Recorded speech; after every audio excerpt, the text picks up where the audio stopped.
Welcome to Martech Legacy. I'm your host Varsha Sarkar, and the topic for today is driving revenue with best lead management strategies. Our guest for today is Dinesh Kumar K, who is the Director of Demand Generation at TookiTaaki. With over 9 years of experience, Dinesh is a master of crafting data-driven strategies that drive sustainable growth. His innovative approach to marketing has led to some remarkable achievements, including a 200% increase in leads and over 2 million in annual recurring revenue for his former organization. Known for his problem solving skills and strategic thinking, Dinesh thrives on challenges and excels in optimizing processes to deliver impactful results. Welcome to our show, Dinesh. Hey, hi, Varsha. Thank you so much for the kind introduction. And it's nice to be on the podcast with you. Probably there are a lot of other people who have done greater things. I'll just share the thoughts that I have in my limited experience as a marketing guy, right? So I'll try to share as much as insights I've generated over the last two organizations that I've worked, especially in the marketing side.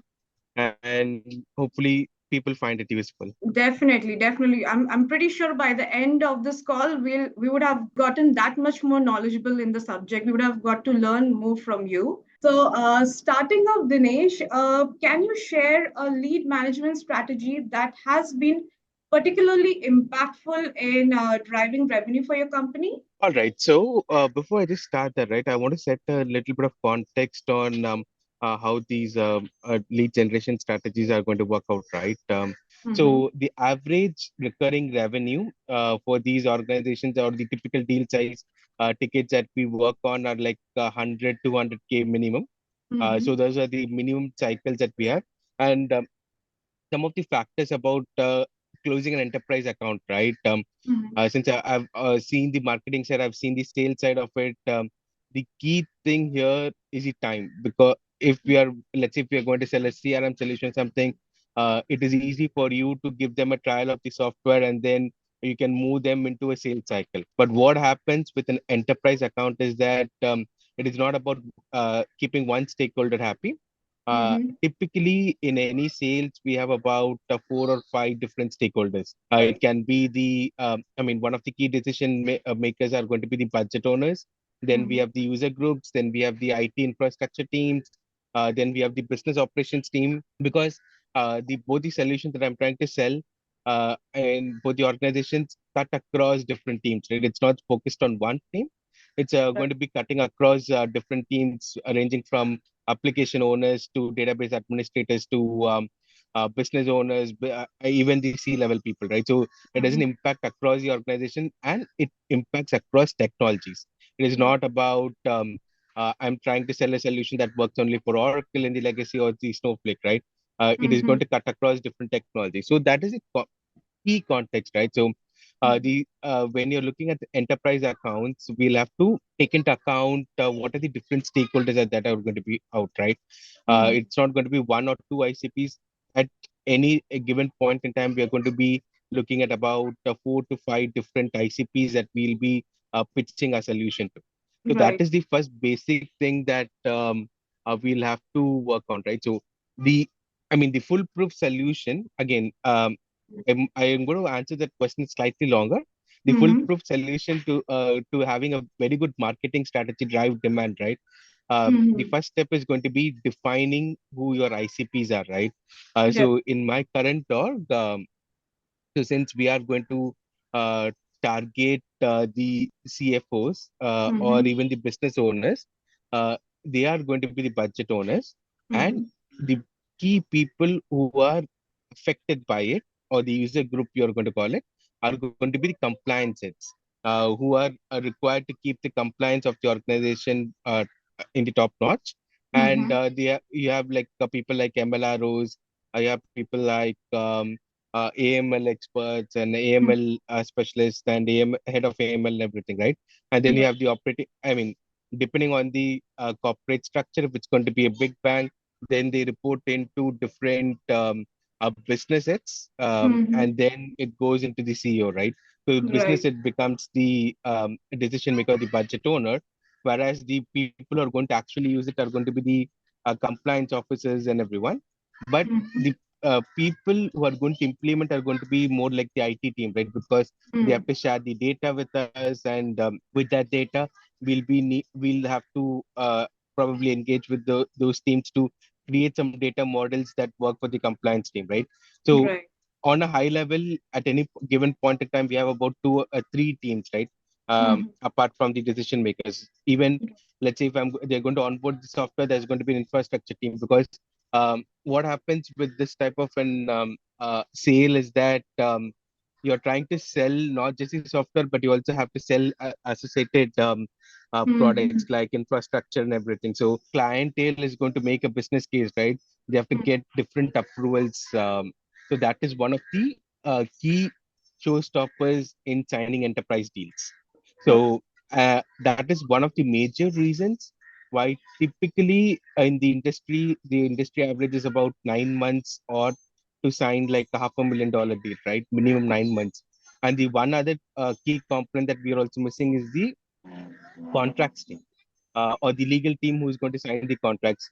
Typically, Right. I've seen it takes anywhere from 30 to 45 to 60 days to sign that contract, because it's not going to Mm. be just a use only type of software. There's going Mm. to be a lot of back and forth. Everyone will want like 24/7 support and everything. So that contracting period is also pretty high, right? So Right. um, if we are going to the way to look at a lead generation strategy, if you're going to start thinking about, I got a lead today, and I'm going to get an ROI within the first year I got the lead, then Mm-hmm. it's going to be very difficult to justify any spend that you do in marketing. And I've Mm-hmm. also seen a lot of pushback on this, right? Because let's say if I generate about even let's say 10 leads a day, they're not going to close within the next 1 year. If Yes. anywhere, it's going to take 12 to 15 months to see an ROI. Mm-hmm. And there are going to be different touch points. Mm. At any point in time, it is not the first touch or the last touch that's going to generate the revenue. Typically, we need to be looking at a full funnel marketing, right? So, in our current org, how we look at the whole cycle is that we have different methods in which we generate leads. The first lead, it can Mm. be through LinkedIn, Google Ads, or organic way. We do a lot of SEO optimizations and everything, and Mm-hmm. we also attend a lot of events, and then we also have a little bit of we used to have BDRs also calling up people. But Mm. the problem with the outbound marketing is that they're very good and structured for, let's say, 50K type of a deal. They are not Mm. good for a 100K to 50K type of a deal, where most of the deals are dealt on relationship basis. So Yeah. we need a long sales cycle. We need a committed accounts team. So Mm. it is not just about having like a couple of people who just going to bring in a lead, give it to a sales team, and expect that to be closed, right? It Right. has to be about once the lead comes in, we need to be looking at different aspects of the funnel. So it can be, let's Mm-hmm. say, if I generate it even through uh, basic email marketing, right? Then it's Mm-hmm. not just going to be within 7 or 8 touches of email. They are going to come back and say, hey, you know what? The product is great. I want to get on a demo, and then I'm going to sign a contract, right? Never Right. it Right. happens. So we need to have additional touch points, Mm-hmm. say LinkedIn marketing or Google Ads, retargeting these people, pushing them through slowly through different stages. Right. Starting with enticing the audience about saying we have some of the greatest business benefits like 90% reduction in false positives, or 100% risk coverage, to then slowly pushing out some case studies during that life cycle.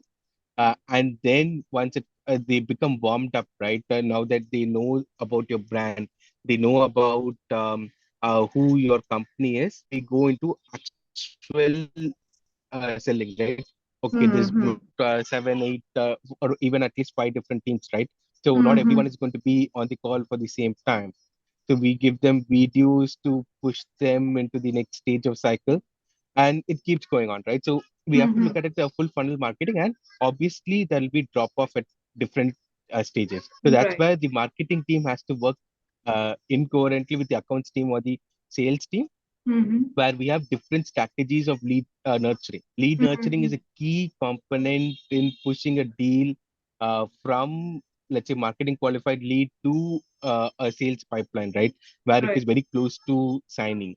Right. Uh, because as there will be drop off, there will be change of people, personnel, etc.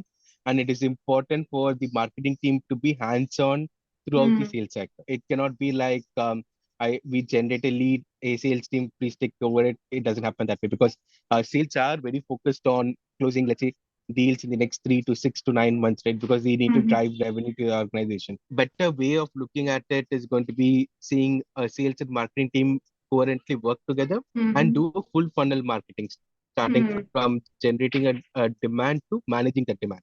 So that are Right. the, I mean, we'll dive deep into different strategies that work, but on a Right. high level, I think in especially if you're looking at an enterprise accounts and enterprise deals, it is important to look at a full funnel marketing. Again, I've seen this quite a bit, so people get very fussy when when you spend like 50K or 70K in an event and then you don't see results, right? Yeah. I've also seen a lot of other companies talking about in LinkedIn as well. It takes time for some of the investments to mature and give Mm. an ROI. That is why marketing attribution is something that's going to be key going forward, because typically in the previous times it used to be like first touch or the last touch. They used to get Mhm. 100% of the credit, right? Right.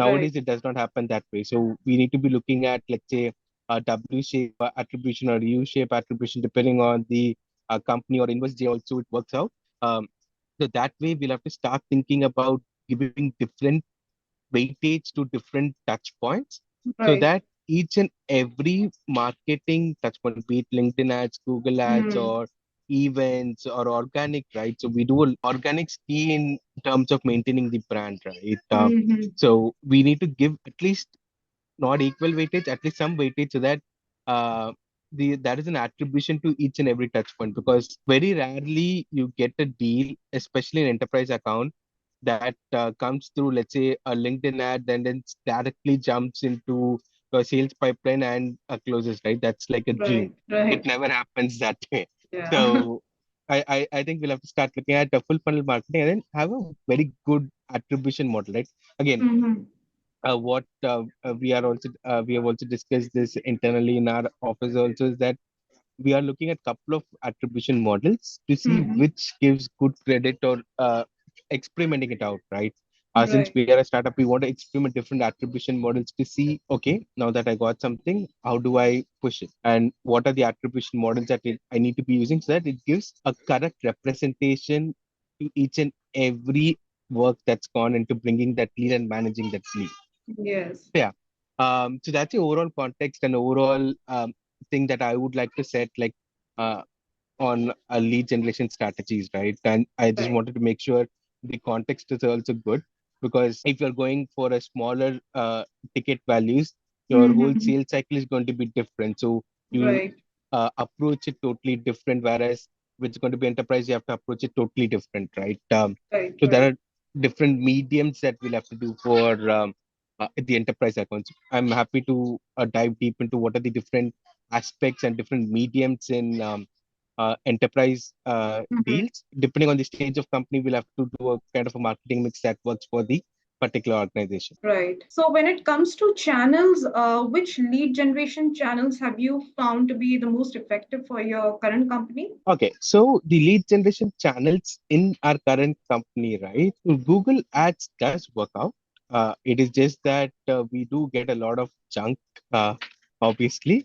But Mhm. what we have done is that we are not focusing on the volume of leads rather than the quantity of leads, right? So, Right. how we are structuring our lead generation strategy here is that we are doing a branding as a primary exercise, where we Mm-hmm. want more and more people to know about our company. So that is our first goal. So we want to crack that branding equation so that the next time, let's say there is they are looking to replace, they are looking to switch a company, they know Mm-hmm. that the brand like our company like TookiTaaki exists. So Mm-hmm. that is one of the key thing that we want to target. So first is our branding. So for that branding, what we are doing is we are looking at two stages within organic. One is going to be our informational keywords and the other is our commercial keywords. And we Mm-hmm. write a lot of content blog post educating people about it. Right.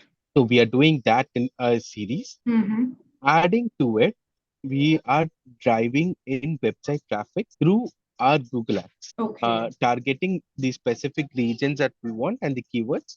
We Right. are looking at bringing in, I mean, let's say traffic to our website. So Mm-hmm. that is a, let's say, our awareness space, right? That's the Right. awareness. That's where we start, and then the other channel that we are actively exploring and we are working on is influences. So one Mm-hmm. of the key thing in this particular space is for the enterprise accounts is that people like Gartner, Forrester, IDC, in fintech, Charters, all these people are pretty big Mm-hmm. in terms of influencing, Right. influencing decisions, influencing trends, everything.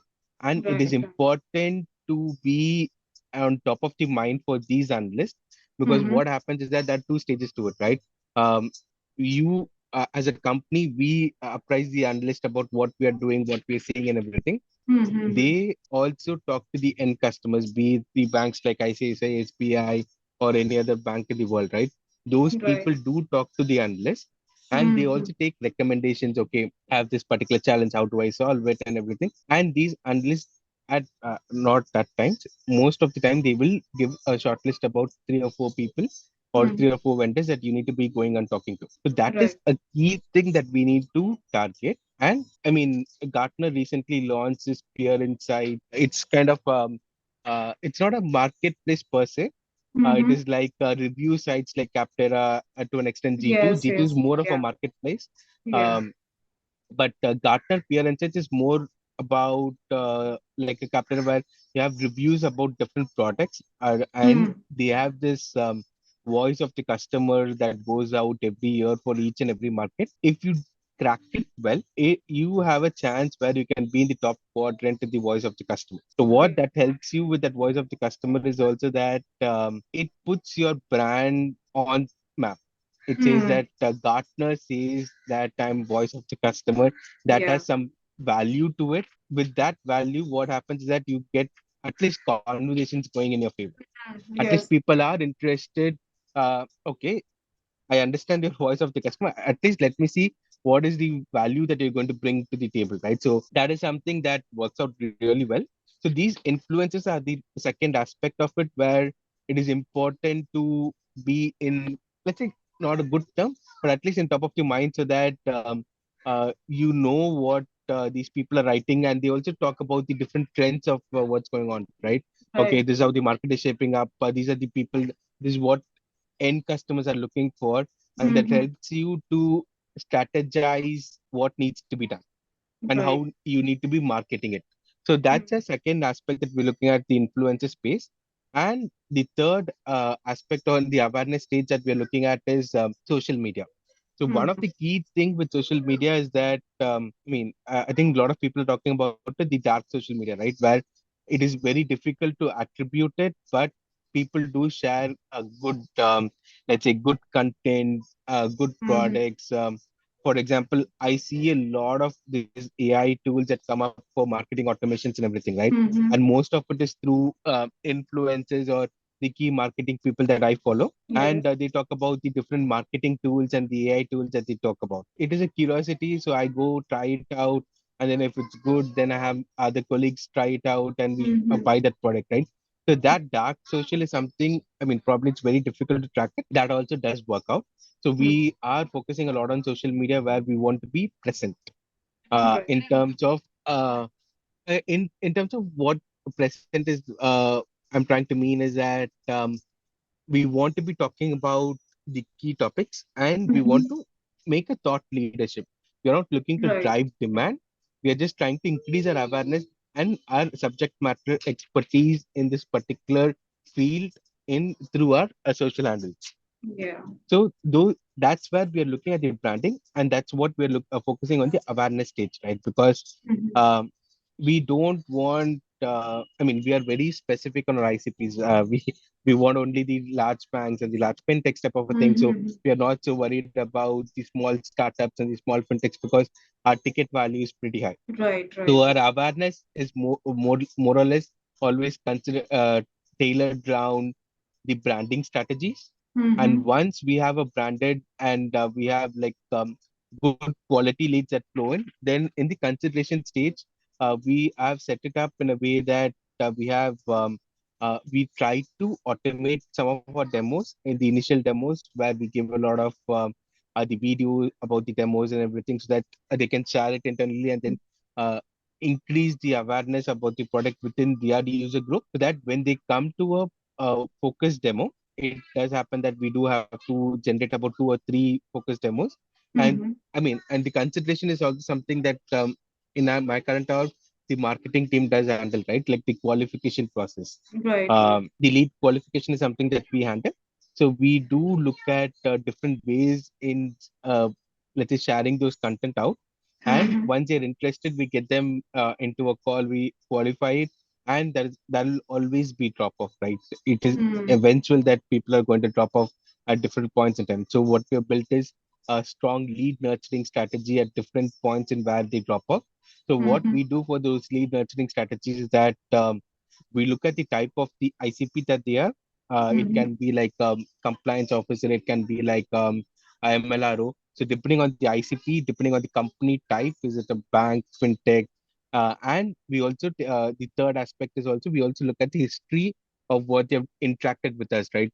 Right. What web pages, what blogs, what content that they've interacted, and then we drive a lead generation or lead nurturing strategies based on it. So Mm-hmm. we have different sequences, workflows, and everything that are triggered based on different life cycle stages of these customers. So let's say Right. if they go deep into a sales cycle and then come out, then there are certain things that we try to do slightly different. It can be case studies, it can be Mm-hmm. probably when discounts does work. We had campaign at start of the year where we said for whoever were in our pilot stage or in advanced or a deep dive stage, we started saying that, oh, we'll give you a discount, and we had a lot of conversations that's going on. Discounts does do work, but at every point in time we cannot keep giving discounts. Right. Yeah, so that is how we try to structure till the consideration. In the decision stage, it's more about being very direct in terms of Mm-hmm. commercials, in terms of contracts, in terms of the references that we have, right? The Mm-hmm. key thing in signing an enterprise account is customer reference. So what we also try to build is very good references throughout our journey. Even after a customer is signed, we want to keep them happy just for the fact that at some point in time we do need their references to sign Right. other big customers, right? Right. Right. It is mandatory for them. So reference checks and everything. So and we try to have um, case studies along with the customer. We try Mm-hmm. to, let's say, if we try to bring in a third party. So in our current org, Deloitte had written a white paper along with one of our customer about Mm-hmm. the solution that we had implemented. So that becomes like a motivating factor with which we can market at again at the awareness stage. So it Right. becomes like a flywheel type of a model which HubSpot has been talking about. It becomes a flywheel, and Mm-hmm. and we also try to upsell them, right? Let's say if they buy one model and then we try to slowly put a foot in the door and then try to expand it. It is Right. not about trying to sell the whole suite of product. If we try to sell the whole suite of product, it's going to take a longer time. In case we need to break it up, we break it up so that we get a foot in the door and then we farm that account for a bigger ARR over the period of time. So that is the overall strategy at different stages that we use on a high level. Uh-huh. I'm happy to dive deep in case you have any questions like what works at particular strategies. But all the Definitely, three since you actually talked levels, about the awareness, sales consideration. funnel, so what lead nurturing tactics have you used that are most effective in moving the prospects through the different stages of the funnel? Okay, so in terms of lead nurturing strategies, we are, I mean, in both the orgs, we have been very straightforward. It's more about sending out email is the key thing that we use. The email Mm-hmm. along with LinkedIn Sales Navigator. Plus, at times we did, I mean, not at times, we do the Google retargeting and LinkedIn retargeting, where Right. we filter out these people and then we try to target the strategies or I mean, the key thing is the content, right? So what we talk about are, if it's going to be consideration or decision stages, we talk a lot about how we are different from the competition. What is our seat on the table, right? Why they should be talking to us, and what are Okay. the straight business benefits, right? The key thing with um, the enterprise accounts, especially if they're not the CEO or they are like a business head or something. Mm-hmm. For them, I mean, another aspect about where I've been working is that it is not a direct ROI for the customer in terms of books, right? It is Yeah. like an insurance. It is like reducing effort. So we find ways in which we can talk about a business case for them, like an ROI. Mm-hmm. So let's Right. say if you in my previous org, we talked to the big banks, right? So one of the key ROIs that we used to talk about was using our solution. They can be compliant with regulations like GDPR, and Mm-hmm. at the same time, they can offshore their IT department or IT work to low-cost centers.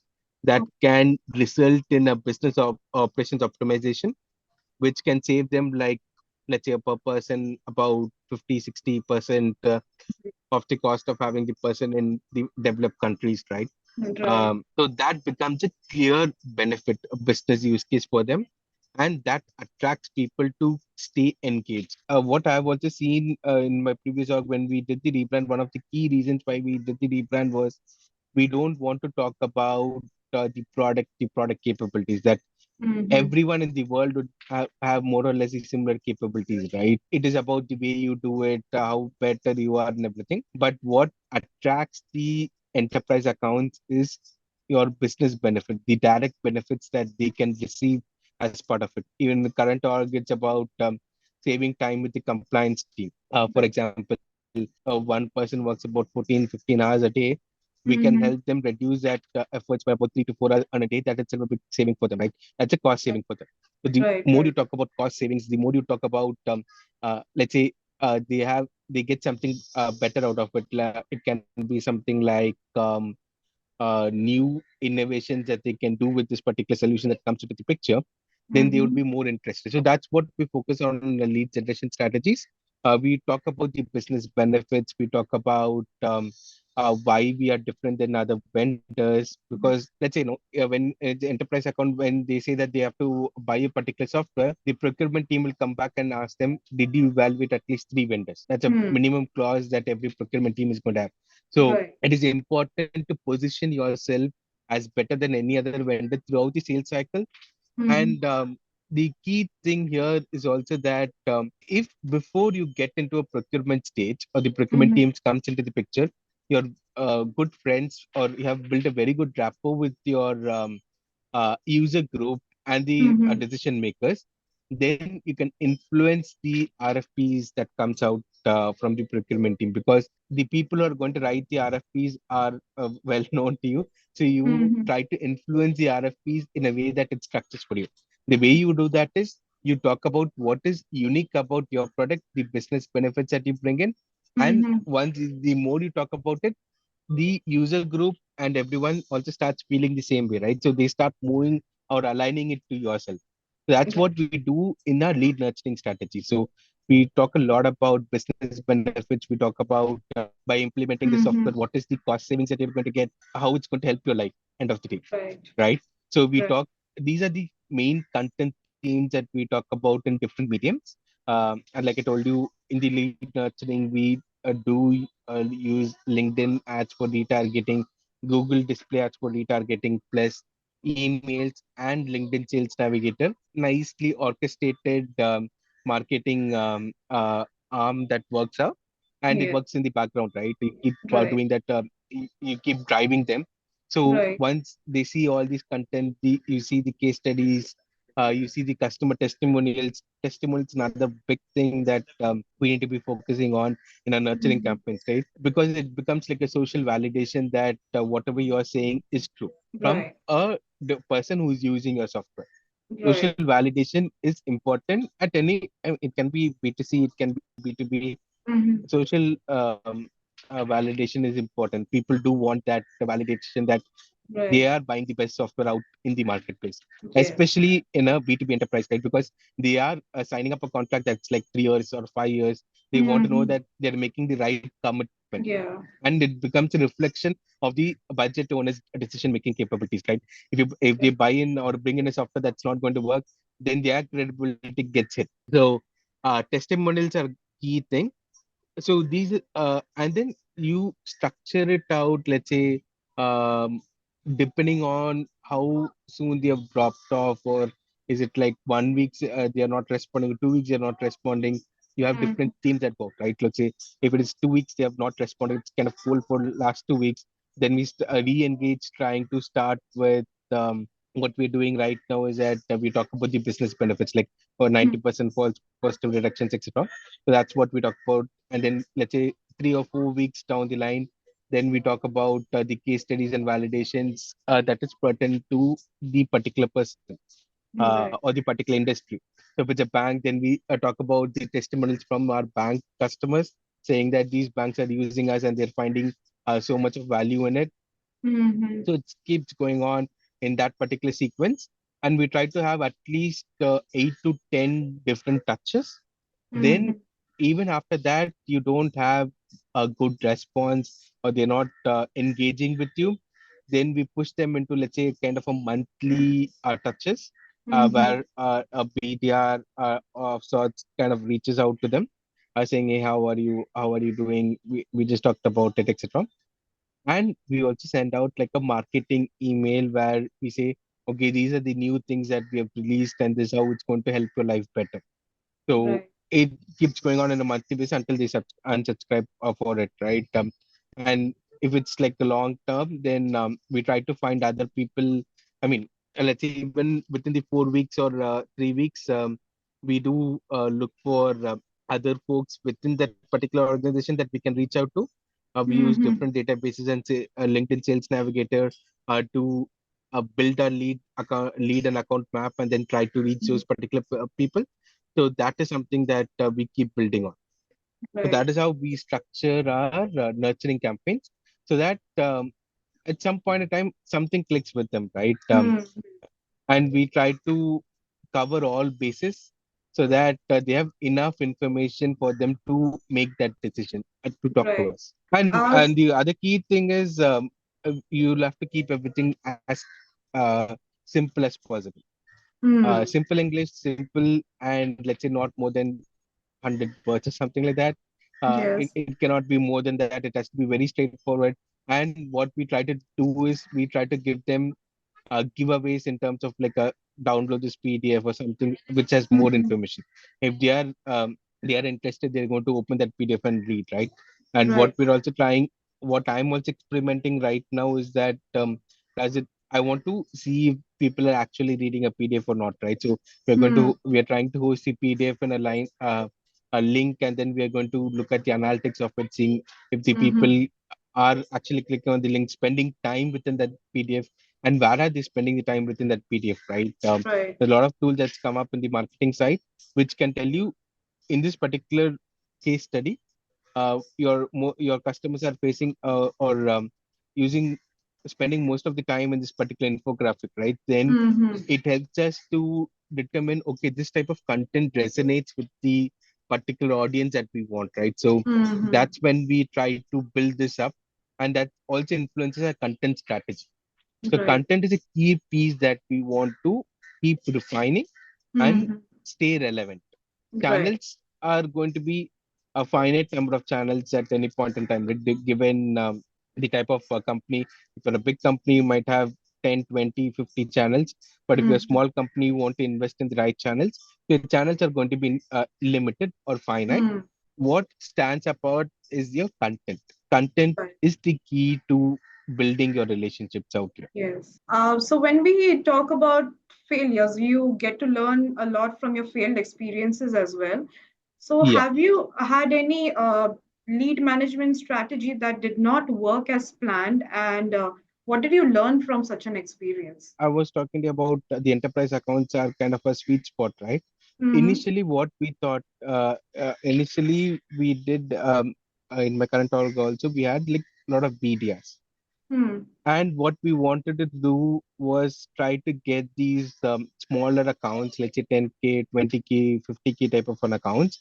And we Mm-hmm. thought the sales cycle will be different for these people where we show a demo, Right. they are interested, they go ahead and sign the contract. But Uh-huh. to our surprise, what we started finding out is that Even Okay. if it's going to be a 10K, 100K, or 250K, people wanted more validation about the product to see if it Hmm. actually works in the B2B. They wanted more trial and error, right? So having a trial and error, giving this particular software to them and trying to sign that particular customer, Mm-hmm. your total cost of sale or your CAC goes Mm-hmm. pretty high. Okay. And let's say typically you cannot have your CAC to be let's say 50 or 60K for a Mm-hmm. customer lifetime value of about 50 to 100K, right? Basically does not make any mathematical sense. Yes. So that was some a learning that we had. We understood that unless and until we are able to provide the product in a way that these people can consume without Mm-hmm. any touch from a sales team, Hmm. only then these type of strategies of having a lot of BDRs trying to reach out to them, build that amazing volume-based pipeline, have like sign about a lot of customers. And the other thing about having that is you small deals is that typically you want the sales cycle also to be smaller. You don't want Mm-hmm. the sales cycle of about 9 months for a small deal, right? It does not Right. make sense. Right. Right. So again, in both my organizations, we tried signing small deals, but again, we also felt that the sales cycle was not so different from signing a large account to a small account, right? So Mm-hmm. then it makes sense for you to put all your efforts in signing a bigger account, which can give Hmm. you a bigger customer lifetime value, and your Right. CAC becomes reasonable. So Right. when your CAC is reasonable and your customer lifetime value is better, that ratio is very good. So let's say if I spend about $1 in CAC, if I'm getting a CLTV of about $5, that's itself is a good deal. So Mm-hmm. that way it becomes that was the learning that we had. So we understood that if we need to crack the smaller space, and the thing with the smaller space is that they're very price sensitive, right? And Hmm. especially in the markets that I've been playing, it is highly commoditized in sense Mm-hmm. that there are a lot of players there, and it becomes when pricing becomes the only differentiating factor, people don't care too much about your features or the wow factor that you bring to the table, Yes. right? Because at some point in time, it's just the price that matters to them. You can Right. have the best product, the best features, but they just don't have the money to pay it. They just Hmm. want some basic features. Mm-hmm. Because I'm working in RegTech and the previous was a compliance, GDPR compliance team. They wanted a checkbox. Uh, Mm-hmm. they wanted just mark a checkbox. So unless and until it does not give them big business benefits, they are not going to invest in it. They Right. just want a checkbox compliance. So Right. that way, then we figured that okay, that is not a sweet spot. We should not be focusing too much on these people because the time effort that everyone does within the team to assign this deal is same as a large account.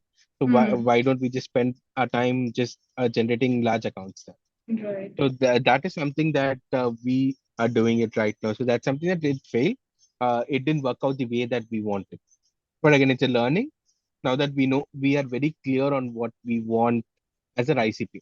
So like I said, Definitely. uh, anyone who's, let's say, who's also going to view this podcast or who's thinking about it, right?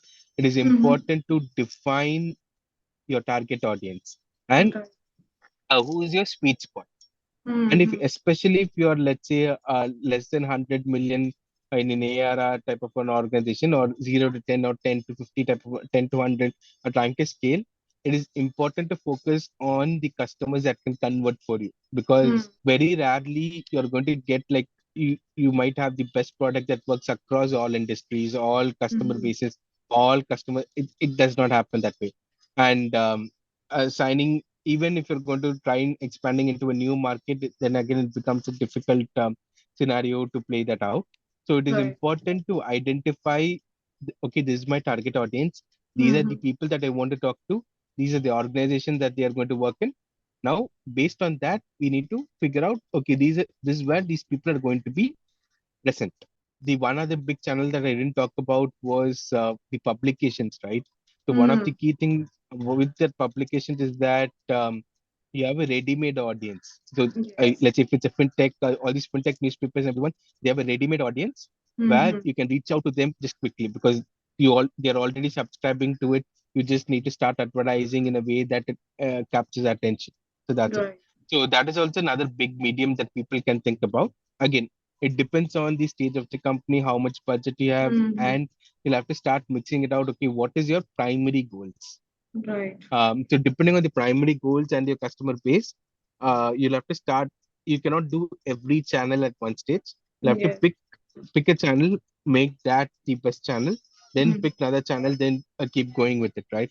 Else it does not work out. When we try to do 4 5 channels at the same time, it rarely works. It rarely clicks in a sequence that we want. Right. Right. So it becomes important to be very mindful about each and every dollar that we spend, right? Because Mm-hmm. what I've seen is like every dollar that we spend, people do ask about, okay, what is the return on investment, right? Especially Yes. our finance teams and everyone will ask you, okay, you spent 100K, $1 million in this month or this year. What was Mm-hmm. the return on investment that you got? And it is difficult to calculate that return on investment. It might turn to this year, the next year, or 2 years down the line. I've had, Mm-hmm. I remember one deal that I signed in my previous hour. It was not a very big deal per se. It was about 100, I Mm-hmm. started talking to them about before I signed them. It was a 2 years before I started engaging with them. Okay. On and off, we were engaging.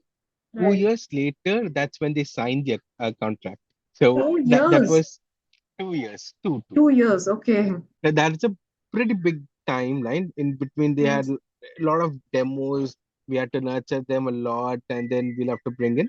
So you again, I generate in 1 year. It can be the next year I close it. 2 years down the line.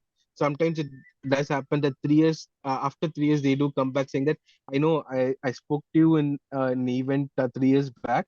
Now I think I have a requirement for it.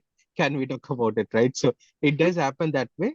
So that is why these attribution models become a key when you have to make a case as a marketing leader to your finance team and your management, right? Yes. So we have to show them each channel does perform. It Mm-hmm. just does not give you like magical results overnight. It just takes time.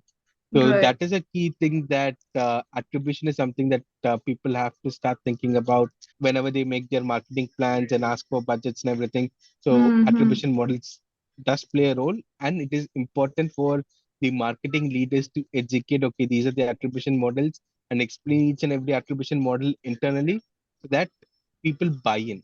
Mm-hmm. The necessity of a buy-in is important. So once Mm-hmm. people buy in, then it becomes easy for you to set the stage and Right. see which one performs, which channel does not perform. And we should be very ruthless in saying that okay, this channel did not perform, let's drop that channel. So for organizations that want to start focusing on lead management, what advice would you give them so that they start on the right foot? So I told you just now, right? It is Mhm. important for them. The first step is basic step is about defining clearly their target market, target ICPs. Mhm. Again, in my current org, we have very focused countries that we want to be present in. Right. Anything that additional comes up is good. We are not going to say no, but Mhm. we want to be strong in certain regions that we want, certain countries, certain type of customers that we want. And Right. what we have also done is we also need to focus on the people that you want to talk to. So then you Mhm. have to build the whole ICP where you'll have to start writing the questions that these people, you need to answer those questions, right? So what we have done in our current org is that our CEO himself, he has written a detailed document in saying that, okay, this is the potential FAQs and potential things that you people will ask you from this type of uh, profiles. If Right. it's a compliance team, they'll be asking you about XYZ stuff. You need to answer it this way. This is how you position the product. This is Mhm. how you talk about what are the benefits. These are the key statements that you need to make when you're talking to a customer. So we need to make those type of documents and have your marketing team and the sales team aligned to it, right? So that marketing and sales alignment is important if you're going to look at an enterprise account. Uh, Definitely. they have to go hand in hand. That becomes like the first stage, your first step Mhm. that you need to do before even starting is, okay, these are my ICPs, these are the questions, these are the responses that I need to talk about. And then you need to start thinking about the different channels that you want. Make a Right. list of all the channels that can potentially work. Mhm. There's nothing like the channel is bad, that channel is bad or something. It is important, write all the channels down, Mhm. especially your website and organic is key in terms of branding. You also write the influencers. It can be any type of influencers, publications, everything. Once you have all the channels laid down, the next step that you do is pick and choose based on the budgets that you have. Mhm. No marketing team is going to have like infinite budget, so pick and choose which is going to have the maximum impact. Try working it, try seeing it, experimenting it for 3 to 6 months. If it does not work out, be ruthless, drop that, pick another channel up, put in a marketing mix, try it out. Unless and until you have infinite budget where you can try all channels, that's great. But if you don't have, try channel by channel so that Yes. you perfect your strategy for each channel. So Right. once you have perfected strategy that works specially for your organization, and you start working on it, right? The one thing that I did kind of touched upon in the previous was the content. You need a focused team for content who can Mhm. generate high quality content in terms of blogs, white papers, case studies, ROI sheets, etc., calculators, etc. So that becomes like your selling points or marketing documents that you want to send across, right? So it is key to have a very good content team who is Right. focusing about the customer, not more about internally. It's more focusing on the customer. Okay, this is what the customer wants and everything, and the right content based on it. So the Def- content team is key. That is what, because end of the day your channel is going to amplify your content. Mhm. So you need a very strong authentic content that is in your brand tone and voice, where you can amplify it using different channels. Right. And some of the channels will click, some of the channels will not click. That is a experimentation that you do, and you pick that up. So that Right. is a three steps to it, right? One, define ICP, have that, have a very good content team, and draft extremely compelling content stories, and push that stories in your different marketing channels, Mm. amplify them. Once you amplify it, see results coming in slowly over a period of time. Right. The last is, don't jump into saying that this is working, that's not working on a very quick basis. Try Mhm. to give enough time for each and every channel to perform, because each channel, and coupled with the brand that you're going to work with, needs time to Right. give it a fair amount of time. Because one of the key things that I'm also doing now is that I'm writing Google Ads in local language and local pages, let's say Chinese or Arabic or etc. And I'm seeing if it performs or not, right? I cannot, Right. let's say, within a week or 2 weeks, I cannot say that I didn't get any clicks, or I didn't do anything. I'm going to drop that, right? I have to give it a fair amount of time, spend Right. a Right. little bit of money in it, and be 100% sure if it works or does not work. Mm. And try to, I mean, you pick any channel, you pick anything, you try to maximize it, right? How much ever it is, like, try to maximize it as much as possible, give it the best effort. That's when you know, okay, after giving 100% of my effort, it is not working, maybe we are doing something wrong, maybe it's not working for this brand. Let's look at another channel and then let's revisit it. Right. Don't need to drop the channel totally, but we can just drop it for time being. Pick another channel, try that out, and then revisit it. Feedback is important, and whatever you are seeing on ground, it needs to go back to your ICPs mapping and the content team, so that they can refine the process and the content as it goes along. What Yes. we think is best is not something that resonates with other people. So it is important to keep refining what works, what does not work. Definitely. Definitely. Yeah. Thank you, Dinesh, for your time. Uh, This concludes our today's episode of Martech Legacy. If you have liked this episode, then please do like and subscribe to our channel. Until next time.